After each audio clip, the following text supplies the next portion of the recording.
So I got miscommunicated to, I got given the silent treatment, I apologized for something I didn't do wrong. As a reward, I got slapped in the face.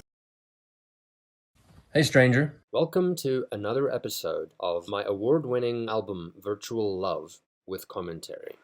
My name is Adam. You can find me at Both Eyes Open Music everywhere. My gift to you is making music as opposed to making AI music. Because newsflash, there's no such thing as making AI music.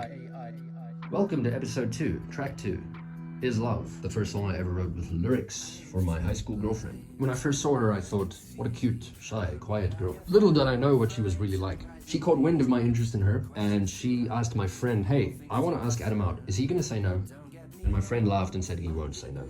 And to her credit, she asked me out herself. See, girls might think guys read minds and that if you just look at them, they'll know how much interest you have in them and then boom, they'll ask you out. No, you kind of gotta just ask them out yourself as well, ladies. Because if the guy is worth his salt, boom, he's also gonna take initiative. But if you're not even willing to do the first step, what sort of asset are you as a team player in a relationship? So credit where credit is due. She asked me out herself. That said, the way she asked me out was like this. Hey, I'm about to ask you out, and you can't say no. And she looked at me like she was ordering me around. That should have been the first red flag. But of course, I didn't recognize that. I just thought, oh my god. So I went out with her. She was kind and caring at times, but she was predominantly mean. I don't blame her. She had her own issues that she had yet to work through. But I did the wrong thing in response, right? Instead of just saying no to being treated poorly, I didn't really believe that I deserved better because I was already getting treated poorly and witnessing poor treatment of others at home. So I thought, let me do what my mom does. Let me be patient and tolerant. Surely my patience and my tolerance will teach her to recognize how much I care for her and make her care for me in turn. That's not how things work, people. If that doesn't prove effective very quickly, then you gotta have a different strategy. Like, having boundaries and telling people you won't tolerate certain things. Tolerance and patience can be virtues, and they can also be vices. It's about context. But I went on with tolerating, and it really messed me up. I'll give you an example or two of how things were between us, and then you can multiply that by 1,000 over 2 years, and it'll give you a good idea of what it was like. For one, we weren't technically dating for 2 years if you subtract the times that she was flirting with my so-called friends, not to mention sending nudes to one of them, him sending it to me, and me not putting my foot down about any of that, or having the backbone to just leave both of them behind in favor of, better people. One time, she introduced me to a friend who was more kind to me than she was, which caused her to accuse me of cheating on her with this friend. Only for me to painfully cut this friend out of my life to prove my loyalty, which she didn't seem to appreciate. Things just went back to her still being mean to me most of the time.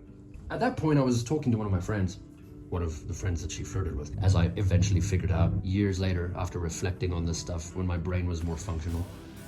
And I said to him, man, I don't understand why things have to be so difficult with her. She drives me crazy. So he said to me, well, if that's what it's like, why don't you break up with her? And I thought about it and I was like, well, damn, he's got a point. And he just shook his head. He looked at me like, why is that what it took for you to realize, like, dude, you should know this already, But everyone was annoyed at me back then because of how clueless I was. When I say clueless, I mean clueless. We would go on dates and I would hold her hand and walk up and down the aisles of the mall with her, doing nothing, not sure what to do other than doing that, even to the point of our hands getting sweaty and not letting go, thinking, man, I don't know what to do, this is so awkward. Her thinking, what's this guy thinking? When's he gonna do something about this, See, I didn't really have guidance at home. Instead, I was witnessing a whole bunch of violence, so I just dissociated from reality most of the time so I could cope, especially because I was made to promise not to talk about these things, ever. And, wanting to feel loved and accepted by my parent, I obeyed the instruction of staying silent about these things. And that caused me to feel like I couldn't talk to people about my problems and made me very lonely. So, I had to turn to something to cope. And unfortunately for me, that's when I discovered Prawn. Prawn was a fantastic distraction from my problems. Besides Prawn, my only real anchor for the things that I wasn't getting in my parenting was religion. And I turned to that wholeheartedly. Things such as no sex before marriage, or else you burn forever. Stress-inducing stuff, to say the least. That coupled with being so insecure that looking women in the eye was hard, I was like, okay, let me just Let me just use brawn. That's probably a lesser so-called sin than actually doing the deed with someone, right? So I thought, okay, cool. Hey, this will work all right. It felt like the only thing I was able to reasonably do. I mean, geez, people say they stand by things like no sex before marriage, but that only works if you get married pretty damn quickly. If you don't, you're a human being with urges, and those urges need to go somewhere. If it doesn't go toward prawn, it's gonna go to something else, you know? This was also when I started dating this girl. She was flipping through my flip phone, and I had not yet learned about deleting history. And she just hit the back button. That back button led to a previous page that made her feel like I was never attracted to her, and like I was just preferring other women. That couldn't have been further from the truth. But it didn't change how she felt. I mean, when we spoke about it, I said to her, hey, I believe in no sex before marriage. What about you? Are you with me on this? And she said yes. She said yes, but she didn't mean yes. It's part of the issue of bad communication between people and not saying what you mean, you know? She argued with me about how many pull-ups she can do. When I said, prove it, she did push-ups. I stopped her and said, hey, these aren't pull-ups, they're push-ups. We had a misunderstanding. At which point she gave me the silent treatment for days on end, as if it were all my fault. Eventually, feeling so bad about just wanting to make amends, I did apologize, even though it wasn't my fault. I said to her, hey, listen, I'm sorry, okay? I'm sorry. That wasn't a good idea either, because apparently that caused her to slap me in the face. Yeah, in public too. People's heads turned. One of them even went, ooh. So I got miscommunicated to. I got given the silent treatment. I apologized for something I didn't do wrong. As a reward, I got slapped in the face. Yippee! You think that's bad? How about we fast forward to the time that I was trying to muster up the courage to tell her that I think we should end it. And she told me, no, we shouldn't end it. You need to think about it. You need to spend some time making me a gift to rekindle your feelings for me. So I went off and I did that. Made her a gift. Brought it back. Showed it to her. At which point, she took the opportunity to look me and the gift up and down with contempt, not even saying anything to acknowledge it, which was her plan all along. Her plan was to humiliate me for trying to make something for her, which, fun fact, also happened in public. Then I found out that while I was making a gift for her, she was going around behind my back telling everyone how I had changed, how I was mean to her, how I was a terrible person, which I only caught wind of much later when I realized that certain people were no longer respecting me. It was the worst feeling in the world. I was sobbing with some acquaintances hanging around who I now think of as people who were closer friends to me than my main friend circle. And one of them said, look carefully, guys. This is what it looks like when someone's heart gets broken. And that's what it was. That's really what it was. It was the worst betrayal. And I still didn't break up with her yet. I thought, oh, okay, well, you know, I just gotta be patient. I just gotta be patient and tolerant. What a ridiculous mindset. You know, eventually I did go over to her again and I said, listen, this needs to end. And she was like, oh yeah, of course it needs to end. You've changed. And then she just walked off and I was like, what the hell? I mean, one of the last things she did was sitting around looking sad so I would notice, only to then look at me and smile mischievously, like she was trying to make me feel silly for thinking that she's suffering. It was really strange the way she acted. But you know, she had issues, so did I. I'm pretty sure she is able to be over all that by now.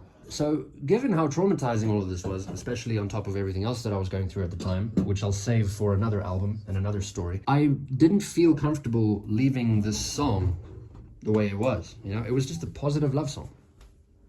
So I thought, well, how about I infuse it with bitterness toward her? And I felt in two ways about it. I couldn't really feel good about doing it, but I also couldn't bear the thought of not doing something. So I inserted a portion of lyrics in the bridge that were not very nice, but that I thought were justified. And I put that up online, and then eventually I deleted it, you know, coming to my senses, thinking, no, that's not it, man. And I put up a more positive version of the song again. And I thought, man, it's a good thing I wasn't popular yet, because people would have had a bunch of downloads of that terrible version of the song. Fast forward a few years, and I was just getting over my heartbreak regarding a different girl. And when I was getting over this heartbreak, that very day that I woke up and finally felt like I'm over it, this high school girlfriend ex of mine messaged me on Facebook, said, hey Adam, how are you? Funny how things go, huh?